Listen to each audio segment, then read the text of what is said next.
বাবেরা নওজওয়ানেরা আব্দুল্লাহ ইবনে হুযাফার কথা যখন রাজার কাছে পৌঁছে গেল, রাজা বলল, শোনো গো, এখনো ওর চর্বি গলেনি, আরো কয়েকদিন রাখো, তারপরে দেখবে এমনি এমনি ঠান্ডা হয়ে যাবে। এ যুবকেরা, তরুণীরা, বাবেরা, আব্দুল্লাহ ইবনে হুযাফাকে আরো কিছুদিন রেখে দেওয়া হলো।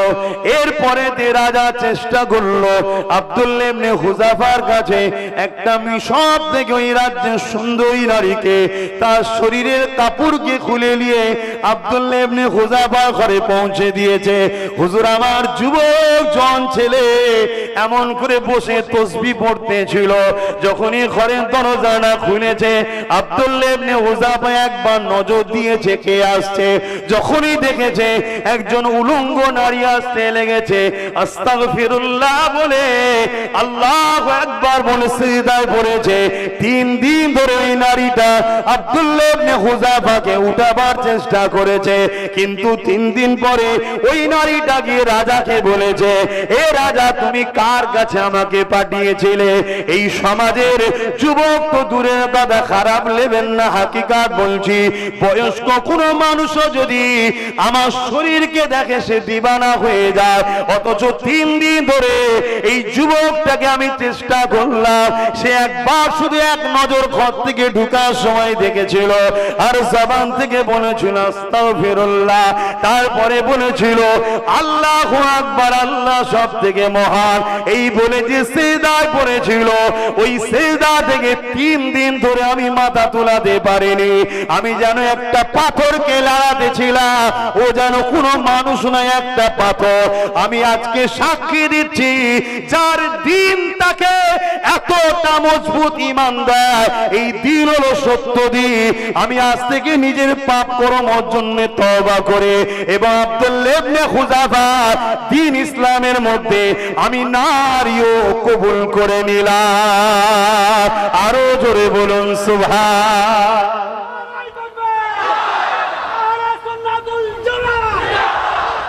হযরতে বেলালকে যখন গরম বালির উপরে শুইয়ে দিয়ে বলেছিল, এ বেলাল, আল্লাহকে ছেড়ে দে, রসুলকে ছেড়ে দে, তোকে আমি আজাদ করে দেবো, তোকে অনেক অর্থ দেবো, সম্মান দেবো, পদ দেবো।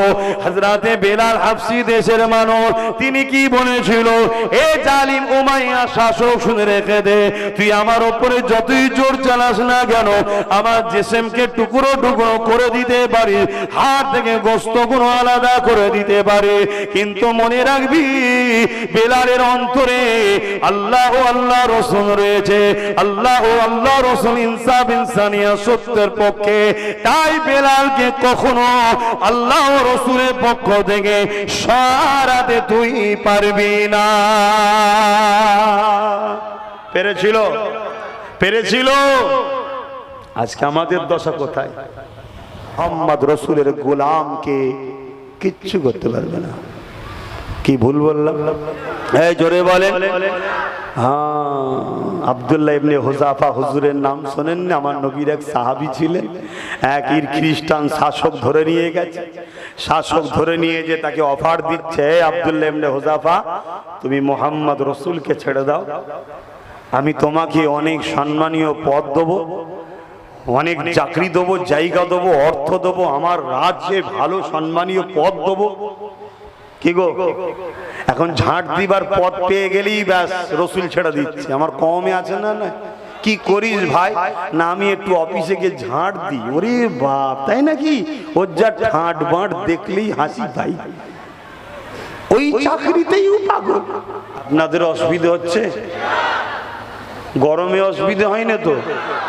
আর আমার বলাতে অসুবিধা হচ্ছে না? হযরত আব্দুল্লাহ ইবনে হুযাফাকে বড় পদের সম্মান দেখানো হলো, লোভ দেখানো হলো। আব্দুল্লাহ ইবনে হুযাফা বলছে, এই জালিম, তুই কিছু পদের কথা বলছিস কেন? পুরো যদি হুকুমতটাও দিয়ে দিস, পুরো হুকুমতটাকেও যদি দিয়ে দিস, তোর সিংহাসনের দিকে একবারও তাকিয়ে দেখবো না। মুস্তাফা জানে রহমতের কদমে মোড়াকে পছন্দ করি। জোরে বলুন সুবহানাল্লাহ। কারণ এই জিন্দেগির কোনো দাম আছে? কেন এক্ষুনি যদি নিঃশ্বাসটা বেরিয়ে যায়, কি গো, সব শেষ তো? আচ্ছা বলুন তো, শরীরের সঙ্গে রুহের কত সম্পর্ক? সব থেকে আপন তো নাকি? কতদিন সাথে আছে না? 50 বছর, 30 বছর, 40 বছর সব সাথে আছে না? হ্যাঁ, এতদিন থাকার পরও 1 সেকেন্ড আপনার কথা শুনবে? আল্লাহ ডাক দিয়েছে চলে আয়, আর আপনি যদি বলি 1 সেকেন্ড দাঁড়া না, পানিটা শুধু ঘিলেলি, শুনবে? কারো কথা শুনবে না। কেন? এটা আল্লাহর হুকুম বলা হয়, রূহ এ বেরিয়ে চলে যাবে। আব্দুল্লাহ ইবনে হুযাফা বলছে, আমি রাজি নাই হতে।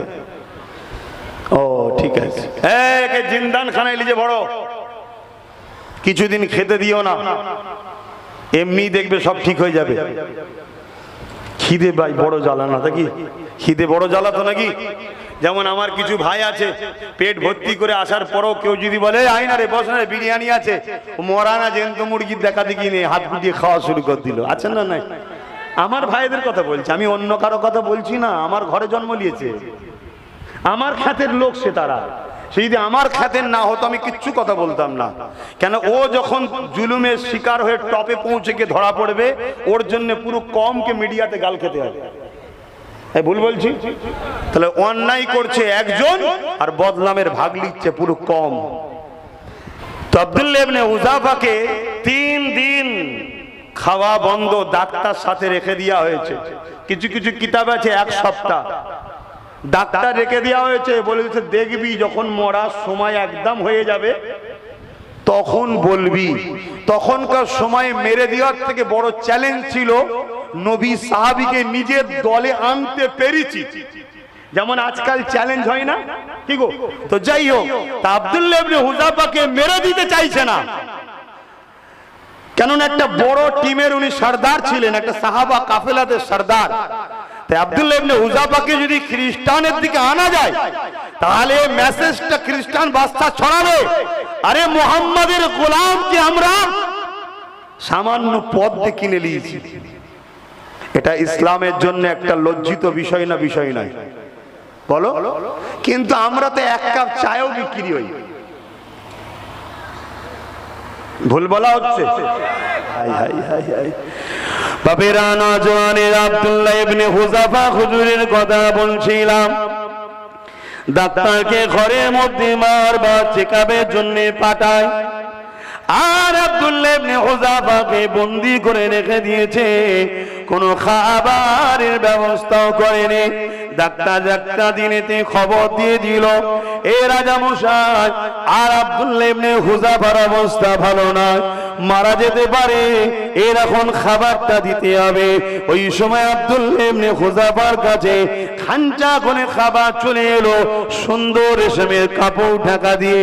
যখনই খাঞ্চাটা তোলা হয়েছে, ওই খাঞ্চার মধ্যে দেখতে লেগেছে শূকরের গোশত আর মদ রয়েছে। কেননা বাদশা জানে আব্দুল্লাহ ইবনে হুযাফাকে যদি এই হারাম খাদ্যটা খাওয়াতে পারি, ওর দিন থেকে কয়েক কদম হলো দূরে সরে যাবে, ওকে আরো দুর্বল করা যাবে, ওর ঈমানটা একটু কমজোর হয়ে যাবে। তাহলে আগামী দিনে আর একটু চাপ দিলে ওকে বের করিয়ে আনা যাবে। আব্দুল্লাহ ইবনে হুযাফা এখন ক্ষুধার্ত আছে, এই সময় খাবারটা দিলে ও হয়তো খিদার চোটে মেনে নেবে। কিন্তু আব্দুল্লাহ ইবনে হুযাফা যখনই দেখেছে ওই খাবারের থালটাকে উল্টে দিয়ে বলতে লেগেছে, ইন্না লিল্লাহি ওয়া ইন্না ইলাইহি রাজিউন, সব কিছুই আল্লাহর জন্য, আল্লাহর কাছেই সবাইকে ফিরে যেতে হবে। এই যুবকেরা, আব্দুল্লাহ ইবনে হুযাফার খবরটা রাজার কাছে চলে এলো। এই রাজা আব্দুল্লাহ ইবনে হুযাফা ওই হারাম খাদ্যটাকে খাইনে সে উল্টে দিয়েছে। সে বলতে লেগেছে, আমি আল্লাহর ডাকে সাড়া দিয়ে চলে যাওয়া পছন্দ করি, এই হারামের 1 লুকমা খাবারকে পছন্দ করি না।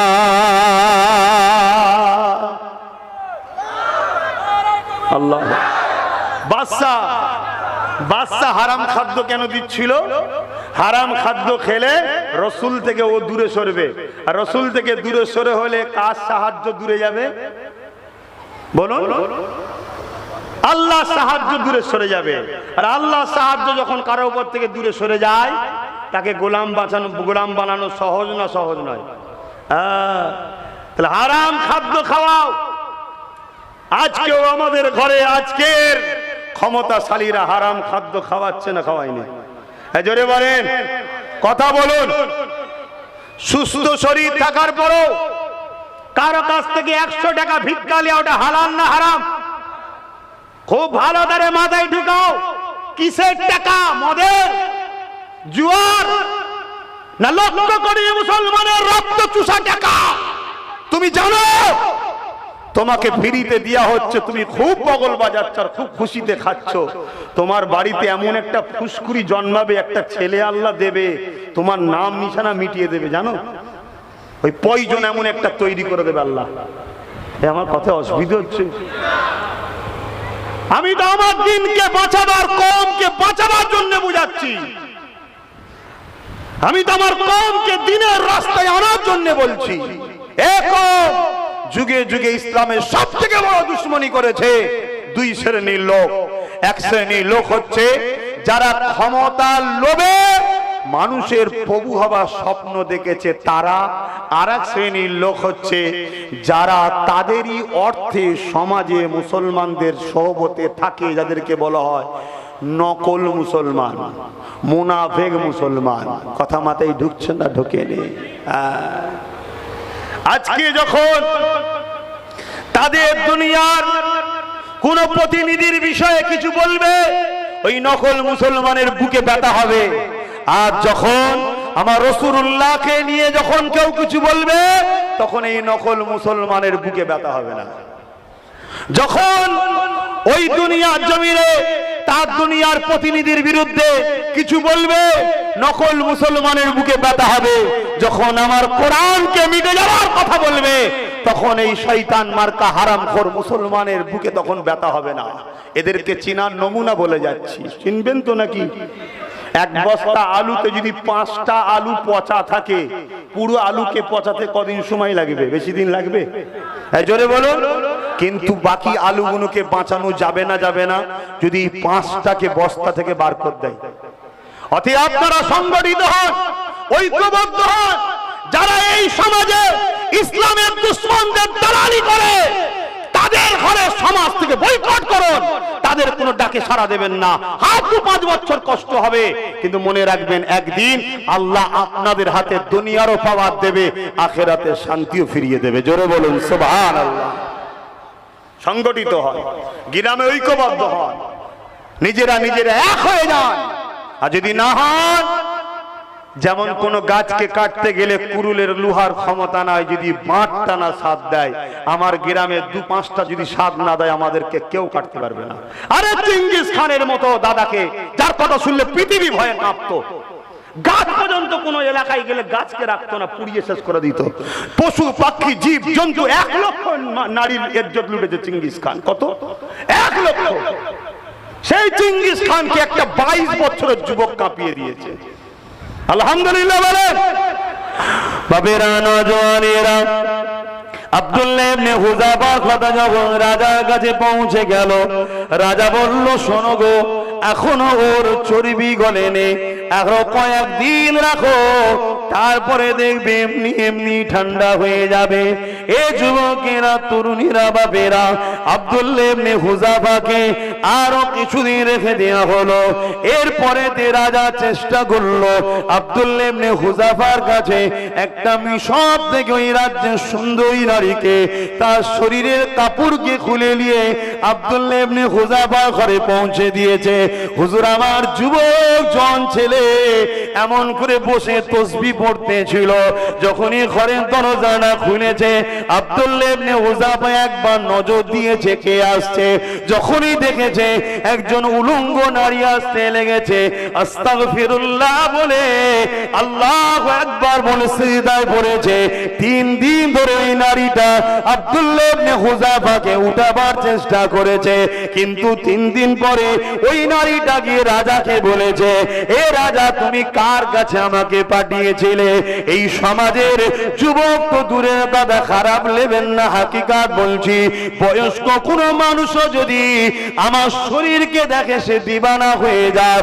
অথচ 3 দিন ধরে এই যুবকটাকে আমি চেষ্টা করলাম, সে একবার শুধু এক নজর ঘর থেকে ঢুকার সময় দেখেছিল, আর জবান থেকে বলেছিল আস্তাগফিরুল্লাহ, তারপরে বলেছিল আল্লাহু আকবার, আল্লাহ সব থেকে মহান। এই বলে যে সিজদায় পড়েছিল, ওই সিজদা থেকে 3 দিন ধরে আমি মাথা তোলাতে পারিনি। আমি যেন একটা পাথরকে লড়াতে ছিলাম, ও যেন কোনো মানুষ নয়, একটা পাথর। আমি আজকে সাক্ষী দিচ্ছি, যার দিন তাকে এতটা মজবুত ঈমান দেয়, এই দিন হলো সত্য দিন। আমি আজ থেকে নিজের পাপ কর্মের জন্য তওবা করে এবং আব্দুল্লাহ ইবনে হুযাফা দিন ইসলামের মধ্যে আমি নারীও কবুল করে নিলাম। আরো জোরে বলুন সুবহান।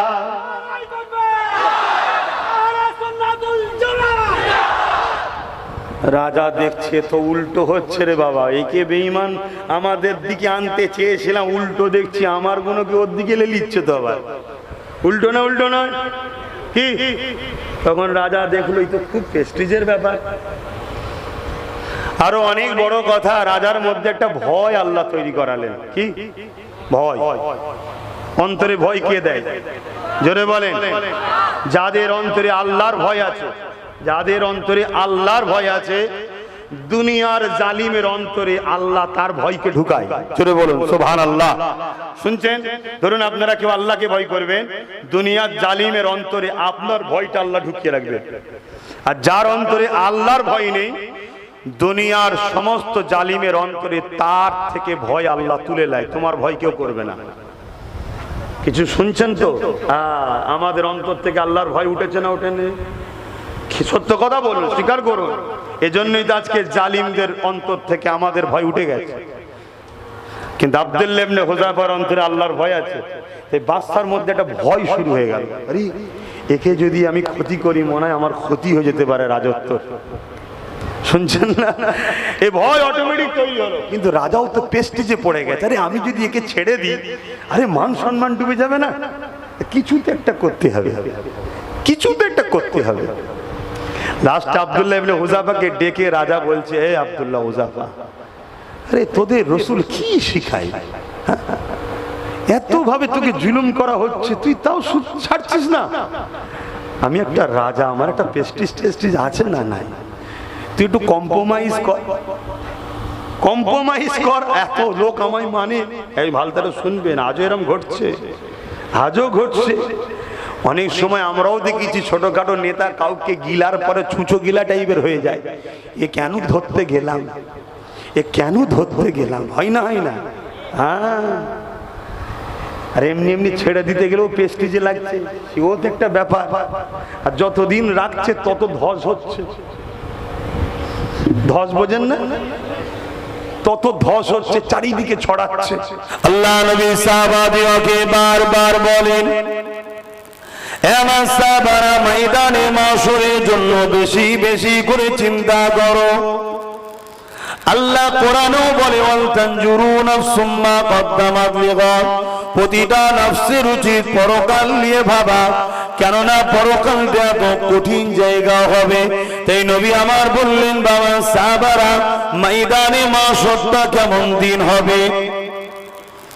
আল্লাহ নবী সাহাবাদেরকে বলেন, ময়দানে মাশরে এমন বাপ পাওয়া যাবে, নিজের ছেলেকে জমিনে শুইয়ে দিয়ে ওই ছেলের বুকের উপরে পা দিয়ে দাঁড়িয়ে যাবে।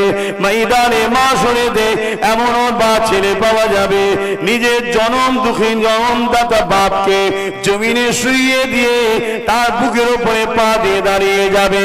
সাহাবা হুজুররা শুনে কাঁদে আর বলেন, ইয়া রাসূলুল্লাহ, হাবিবাল্লাহ, এই রকমটা কেন হবে? আল্লাহ নবী বলেন, এই জমিনটা যেমন লোহা আগুনে দিলে পুড়ে লাল হয়ে যায়, ওই সূর্যের তাপেতে জমিনটা পুড়ে পুড়ে লাল হয়ে যাবে। ওই জমিনের উপরে দাঁড়াতে পারবে না, যার উপরে জোর চলবে ওই জমিনে শুইয়ে দিয়ে তার বুকের উপরে পা দিয়ে দাঁড়িয়ে যাবে। শুনছেন তো? মাইকারা যে বুঝতে পারছেন? হ্যাঁ, দুনিয়ার কারো ভয় চমকানি দেখে তুমি ঘাবড়ে যাচ্ছ, ওই দিন কি হবে? ওই দিন কি হবে?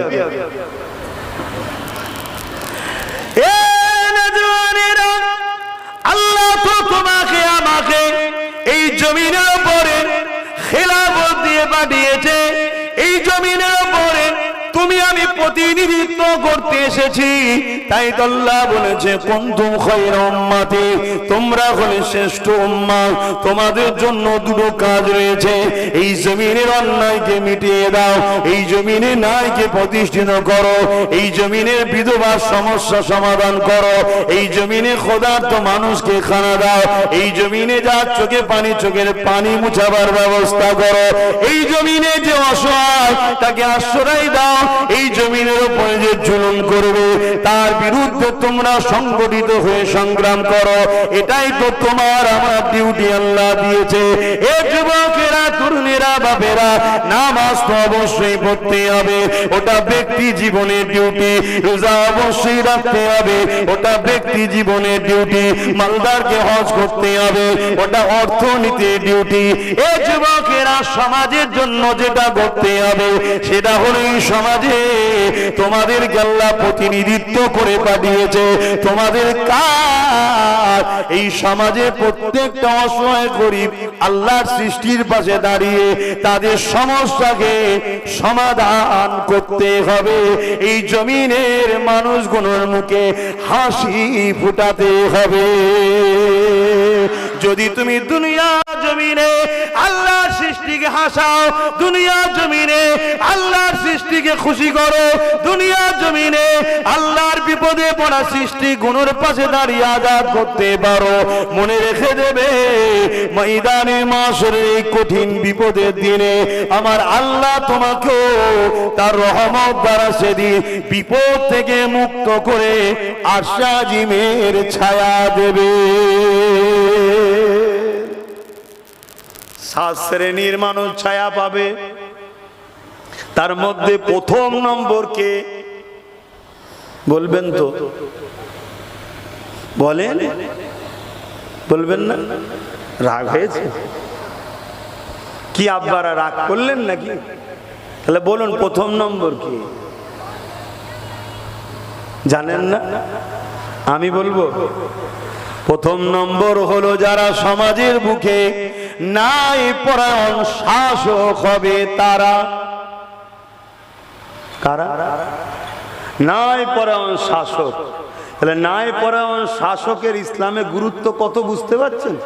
ওরকম কঠিন দিনে আল্লাহ তাকে আরশে ছায়া দেবে। বলুন সুবহানাল্লাহ। তাহলে আমার ঘরের ছেলেগুলো ন্যায় পরায়ণ শাসক কাকে বলে এটাও শেখানো দরকার আছে না? না, এটা শিখাবে কে?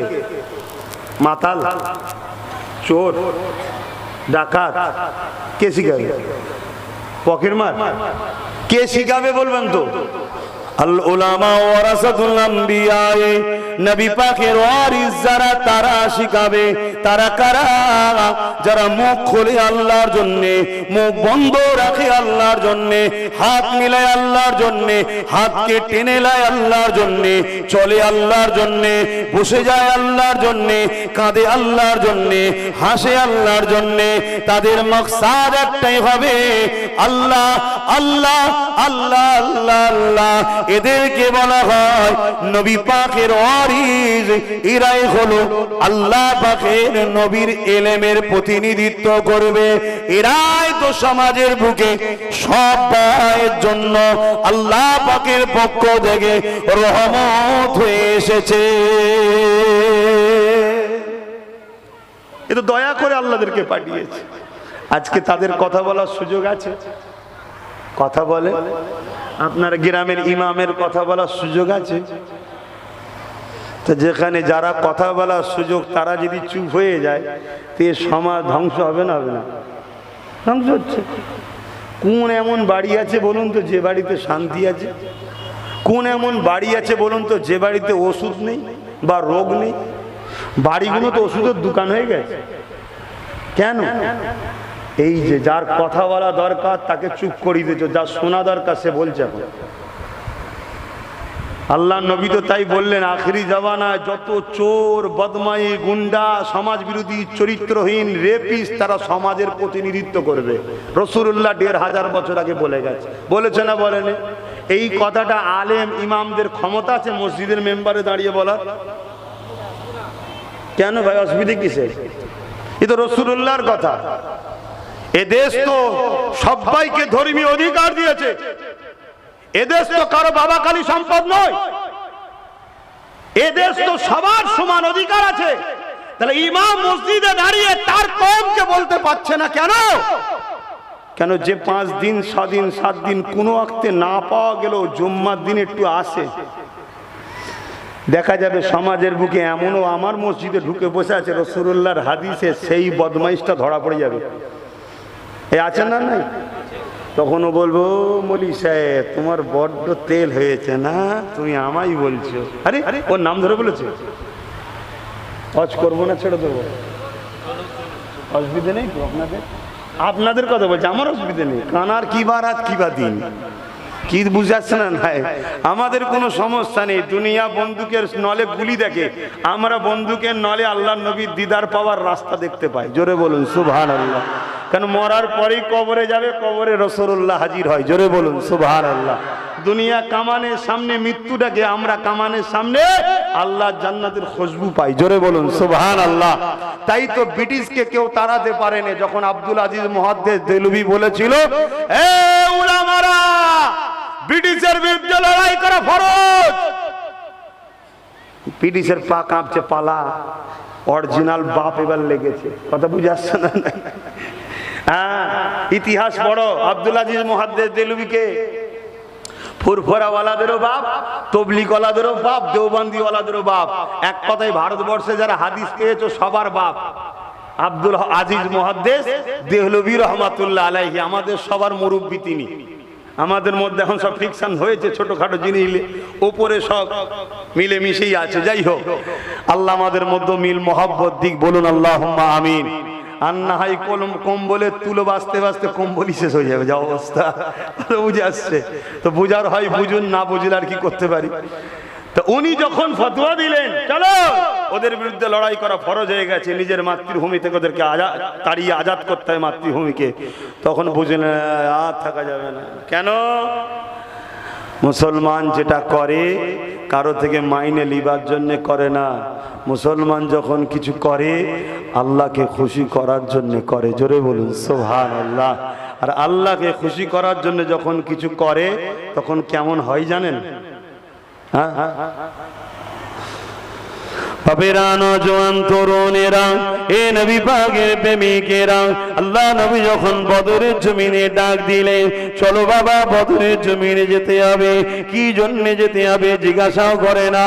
নবী পাক তাদেরকে বলতে লেগেছে, মক্কার জমিনের শাসক আবু জেহেল, উতবা, সাইবা, আবু লাহাব, এদের নেতৃত্বে 1000 সৈন্য আসছে, বদর নামক স্থানে চলে এসেছে। তারা মদিনার উপরে হামলা করবে, মদিনার মা বেটিদের উপরে জুলুম হবে, মদিনার মানুষ দিগকে হত্যা করবে, মদিনার শান্ত পরিবেশকে অশান্ত করবে। এ বাবা সাহাবারা, আমি রাসূলুল্লাহকে তোমরা যদি মানো, বাবা তোমরা সবই ঈমান এনেছো, চলো বাবা মদিনার বর্ডারে যেতে হবে, বদর নামক স্থানে যেতে হবে।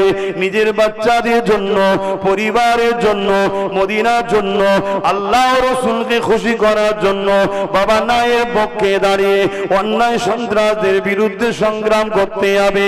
সাহাবা হুজুরদের মধ্যে থেকে মাত্র 313 জন দাঁড়িয়ে গেল, যাদের হাতে তরোয়ার নয়, ঢালও নয়, তীরও নয়, বললাম না। আর সাহাবাদের সংখ্যা 313 জন, ওদের সংখ্যা 1000-এর উপরে।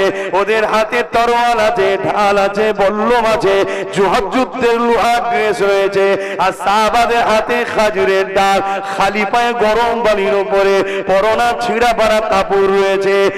একবার সাহাবারা জিজ্ঞাসা করেন, ইয়া রাসূলুল্লাহ, হাবিব হাবিবাল্লাহ, ওদের হাতে তো তরোয়াল রয়েছে, ওদের সংখ্যা 1000-এর উপরে, আমাদের হাতে খাজুরের ডাল, আমাদের সংখ্যা 313 জন। ইয়া রাসূলুল্লাহ, ওদের মোকাবেলায় কি করে পারবো? আমার পরিবার আছে, আমার বাচ্চা আছে, আমার সংসার রয়েছে, আমার জমি জায়গা কারবার ব্যবসা রয়েছে। ইয়া রাসূলুল্লাহ, কি করে পারবো? এটা একবারও বলেনি। যেখানে নাই সন্ন্যায়ের ব্যাপার চলে এসেছে, নায়ের পক্ষে দাঁড়ানোটা হলো আল্লাহর হুকুম। যিনি তোমাকে সৃষ্টি করেছে, এটা তোমার পক্ষ থেকে একটা পরীক্ষা হতে পারে। তাই সাহাবারা একবারও প্রশ্ন করেনি। আজ আমি আপনাদেরকে যখন বলবো, বাবারা তোমরা সংগঠিত হও, নিজের বাচ্চার ভবিষ্যতের জন্য, মা বোনেদের ইজ্জতকে বাঁচাবার জন্য, নাই আগামী দিন প্যালেস্টাইনের মতো তোমার চোখের সামনে তোমার বেটির ইজ্জতকে লণ্ঠন করবে, তুমি কিছুই করতে পারবে না। তখন তুমি আমি বলবে, হুজুর আমরা তো গুটি কত কি করব? বলো না, বলো না, বলে না, বলে না। এই কথাটা আজকে বেরোচ্ছে কেন? কেন বেরোচ্ছে বলুন? আমাদের ঈমান দুর্বল, আমাদের ঈমান দুর্বল। আমাদের ভরসা আল্লাহর উপরে নাই, আমাদের ভরসা সংখ্যার উপরে। আমাদের ভরসা আল্লাহর উপরে নাই, আমাদের ভরসা অর্থের উপরে। আমাদের ভরসা আল্লাহর উপরে নয়, আমাদের ভরসা চোখের দেখা। আরে হতভাগা আকবর মুগলে আজম ছিল ভারতবর্ষে। শোনো, এই দেশে হতভাগা আকবরের নাম শোনেন না? আরে হ্যাঁ কি না বলবো, যা ঘুমিয়ে বললো নাকি? আব্বা ঘুমোচ্ছে নাকি?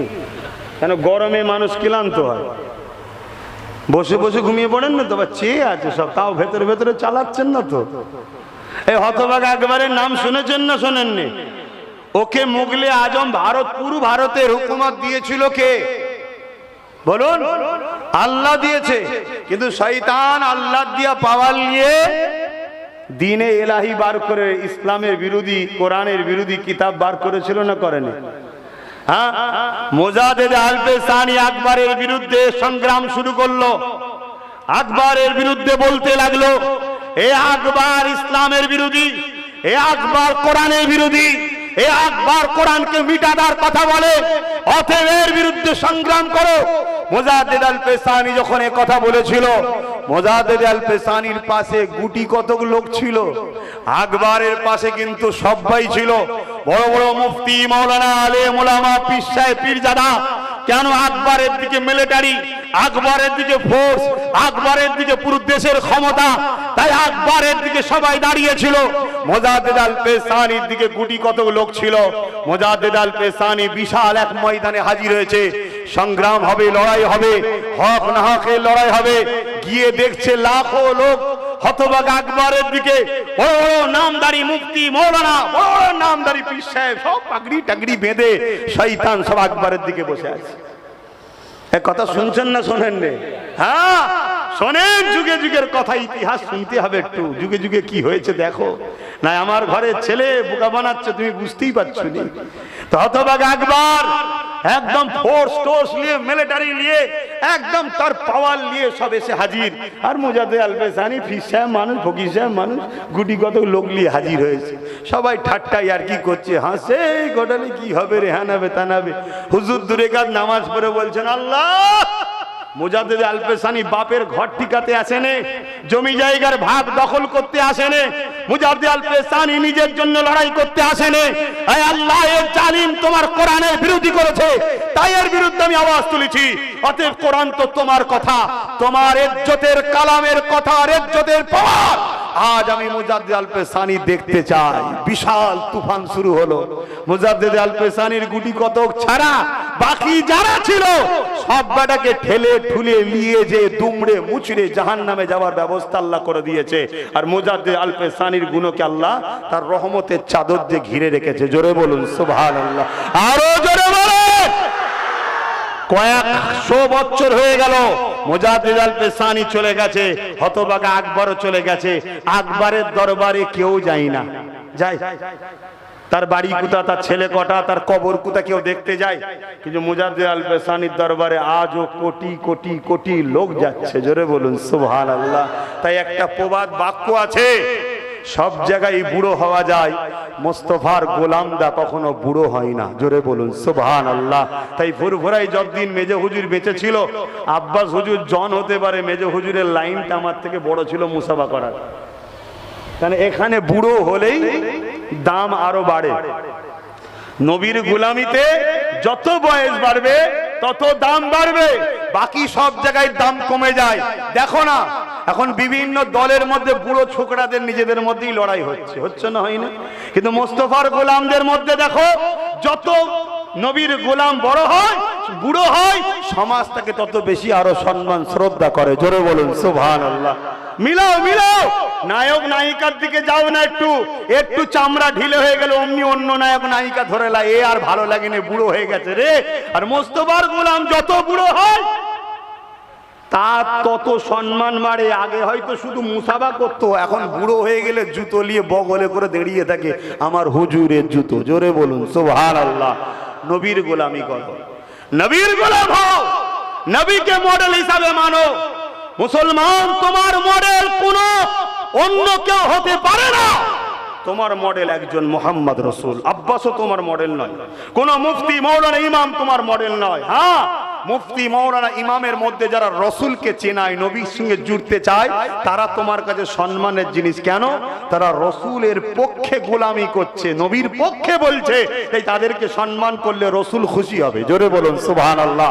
আমি চ্যালেঞ্জ দিচ্ছি, রুহে জমিনের উপরে আসমানের নিচে কোন মায়ের বেটা কোনো পয়দা হয় না যেমন নবীর লাইফ স্টাইলের কোন কাজকে বলে দেবে এটা মানবতা বিরোধী, সমাজ বিরোধী, দেশ বিরোধী, গণতন্ত্রের বিরুদ্ধে বলতে পারবে না। আমার রসুল এমন একটা মডেল, পৃথিবীর তুমি যেখানেই থাকো না কেন রসুলকে ধরলেই শ্রেষ্ঠ মডেল হবে। জোরে বলুন সুবহানাল্লাহ। আরো জোরে বলা যাবে, আরো খুশিতে বলা যাবে নারে তাকবীর। আমার সাথে সকলে একটু হাত তুলে তাহলে সারা দাও, লাব্বাইক। তোমরা বলবে ইয়া রাসূলুল্লাহ, লাব্বাইক লাব্বাইক লাব্বাইক লাব্বাইক লাব্বাইক, নারে তাকবীর। ইয়া রাসূলুল্লাহ বলাতে কোনো আপত্তি আছে? কারণ নবী দূরে নয়, নবী আমাদের কাছে। কোথায়? কোরআন বলছে প্রতিটা মুমিনের জানের থেকেও কাছে মুহাম্মদ রাসূল। জোরে বলুন সুবহানাল্লাহ। তাই তো মসজিদে ঢোকার সময় সালাম দিতে হয়। দয়ার নবীকে আগে সালাম দাও, তারপরে বলো আল্লাহুম্মা আফতাহ লি আবওয়াবা রাহমাতিক। প্রথম সালাম দাও, তারপরেই দোয়া পড়ো। আমরা নবী থেকে দূরে সরে গেছি বাপ, আর আমাদেরকে সরানো হয়েছে বড় প্ল্যান করে। কেন? যতদিন নবীর সঙ্গে জুড়ে থাকবো, পৃথিবীর সব চামচিকে যদি এক জায়গায় হয়ে আকাশের চাঁদের আলো রুখতে যায় যেমন পারবে না, তার থেকেও অসম্ভব পৃথিবীর সব মানবরূপী পশু এক জায়গায় হয়েও মুহাম্মদ রাসূলের গোলামকে কিচ্ছু করতে পারবে না। কি ভুল বললাম? এই জোরে বলেন। হ্যাঁ, অন্য কাউকে দেখে তোমাকে আমাকে লাভ নাই। কেন? একজন স্বীকার করলো আমি ভারতীয়, স্বীকার করার পর তাকে ভারতে থাকতে দেওয়া হয়েছে, আর সে যদি গাদ্দারি করে তার শাস্তি কিন্তু মার বেশি হবে। ঠিক না বেটি? আর একজন বলল আমি ভারতীয় নয়, তাকে তো সুযোগ দিয়াই হবে না। ঠিক না বেটি গো? আমি তুমি বললাম আমি ইসলামকে মানি, বিশ্বাস করি, আর তুমি আমি এরপরও যদি গাদ্দারি করি তাহলে মার বেশি হবে না? হবে না? আর যে বলে আমি মানি না তার কথা তো বাদ। তুমি আমি মুখে বলছি মানি আর কাজে দেখছি ক্ষতি, এ থেকে সতর্ক হও। আল্লাহ আমাদেরকে বোঝার তৌফিক দিক। বলুন আমিন। বিদায় নেবার আগে রাসূলুল্লাহর একটা হাদিস বলবো, এরপরে দোয়া করে দেবো। আল্লাহ নবী সাহাবাদেরকে বললেন, হে আমার সাহাবারা, আখিরি জামানায় এমন একটা দিন আসবে যেদিন আমার উম্মতের উপরে যেমন ক্ষুধার্ত পশুগুলো খাবারের থালের উপরে ঝাঁপিয়ে পড়ে, আমার উম্মতের উপরে চতুর্দিক থেকে জালিমরা ঝাঁপিয়ে পড়বে। ইয়া রাসূলুল্লাহ, হাবিবাল্লাহ, সেদিন কি আমাদের সংখ্যা কম হবে? আল্লাহ নবী বললেন না, তাদের সংখ্যা অনেক হবে। কত হবে? তাহলে আমাদের সংখ্যা বেশি না কম? জোরে বলেন, আমাদের সংখ্যা বেশি না কম? দুনিয়া যদি বলে তোদের সংখ্যা কম আর রসুল যদি বলে বেশি, আপনি কাটটা নেবেন? জোরে বলে। হ্যাঁ হ্যাঁ। সাহাবারা বললেন, ইয়া রাসূলুল্লাহ, হাবিবাল্লাহ, সংখ্যা যখন অনেক হবে তাহলে কেন মার খাবে? আল্লাহ নবী উত্তর দিয়েছিলেন দুটো। এ বাবা সাহাবারা, আমার উম্মতেরা, তারা মৃত্যুকে বড় ভয় করবে। এক নম্বর মার খাবার কারণটা তাহলে কি? মৃত্যুকে বড় ভয় করবে। দ্বিতীয় নম্বর কারণটা কি? তারা বড় লোভী হয়ে যাবে। এই দুটো কারণ যখন আমার উম্মতের মধ্যে পাওয়া যাবে, সেদিন আমার উম্মত চতুর্দিকে মার খাবে। যতদিন পর্যন্ত আমার উম্মতের মধ্যে মৃত্যুর ভয় থাকবে না আর লোভ লালসা করবে না, ততদিন পর্যন্ত পৃথিবীর কোন জালিম আমার উম্মতকে মারতে পারবে না। এ যুবকেরা, তরুণেরা, আজ পৃথিবীর যেদিকেই তাকাবে তুমি আমি মার খেতে লেগেছি। তাই তোমার আমার মধ্যে একটু তালাশ করা যায় এই দুটো জিনিস ঢুকেছে না ঢোকেনে। দুনিয়াকে ভয় করছি, আল্লাহকে ভয় করা ছেড়ে দিয়েছি, মৃত্যুর ভয় করছি। অথচ মৃত্যু থেকে চেষ্টা করে কেউ বাঁচবে? পাঁচটাই জামাত। আচ্ছা, মৃত্যুকে ভয় করে কেউ বাঁচবে, কিন্তু সেটাকে ভয় করছি। যেটা চেষ্টা করলে করা যাবে, কি ভালো হলে ভালো হবার চেষ্টা করলে হওয়া যাবে, সেটা চেষ্টা করছি না, মৃত্যুকে ভয় করছি। এই ভয়ের জন্য আমরা মার খাচ্ছি। আর এটা আমাদের মধ্যে ভয় ঢুকাবে বলে একদল লোক মারছে আর একদল লোক প্রচার করছে।